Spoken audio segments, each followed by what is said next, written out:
नमस्कार, स्वागत आहे तुमचं आपल्या रिव्ह्यूमध्ये. आपला रिव्ह्यू म्हणजे चांगला बोले. नमस्कार मित्रांनो, जर तुम्हाला असं वाटत असेल की आयुष्यात एकदा चूक झाली की सगळं संपतं, तर हा सिनेमा तुमच्यासाठी आहे. कोलिन हूवरची जगप्रसिद्ध कादंबरी रिमाइंडर्स ऑफ हिम आता मोठ्या पडद्यावर आली आहे. हा सिनेमा म्हणजे केवळ एक प्रेमकथा नाही, तर तो एक माफी आणि पश्चातापाचा एक प्रवास आहे.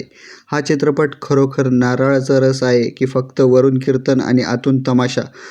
आज आपण याचं सविस्तर पोस्टमार्टम करणार आहोत. चला तर मग सुरू करूया. गोष्ट आहे केना रोवनची, जी एका दुर्दैवी अपघातानंतर 5 वर्षे जेलमध्ये काढून बाहेर आली आहे. तिचं एकच स्वप्न आहे, तिच्या 4 वर्षाच्या मुलीला भेटणं. पण तिचं नशीब कसं? कुत्र्याचं शेपूट नळीत घातलं तरी वाकडंच. ज्या समाजात ती परत आली आहे, तिथे तिला कुणीच माफ करत नाही आहे. अशात तिची भेट लेझरशी होते, जो तिच्या मृत प्रियकराचा जिवलग मित्र असतो. आता लेझर आणि केना यांच्यातलं नातं म्हणजे दुखणे एक आणि औषध दुसरे, अशी परिस्थिती निर्माण करतं.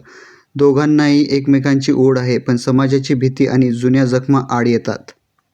अभिनयाबद्दल बोलायचं तर केनाची भूमिका साकारणाऱ्या अभिनेत्रीने अक्षरशः जीव ओतलाय. तिचे डोळे आणि तिचा तो हतबलपणा बघून साखरेचा गोळा खाल्ल्यासारखं वाटतं. इतकं ते पात्र गोड आणि कडू दोन्हीही वाटतं. पण दिग्दर्शकाच्या बाबतीत मला वाटतं की आधीच उल्हास त्यात फाल्गुन मास. आधीच पुस्तक इतकं सॅड आहे आणि त्यात दिग्दर्शकाने स्लो मोशन शॉट्सचा इतका मारा केलाय की काही ठिकाणी चित्रपट रेंगाळतो. पार्श्वसंगीत काळजाला भिडणारं आहे, जे तुम्हाला रडायला भाग पाडेलच. थोडक्यात सांगायचं तर, जर तुम्हाला इमोशनल ड्रामा आणि कोलिन हूवरचे ट्विस्ट आवडत असतील, तर हा चित्रपट मिस करणं म्हणजे आपल्याच हाताने आपल्या पायावर दगड मारून घेण्यासारखं आहे. रुमाल सोबत घेऊनच थिएटरमध्ये जा.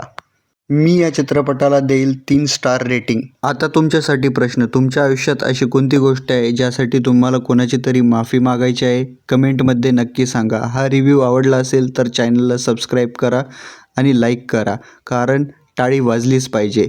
धन्यवाद, धन्यवाद, धन्यवाद. आज के लिए फिलहाल इतना ही.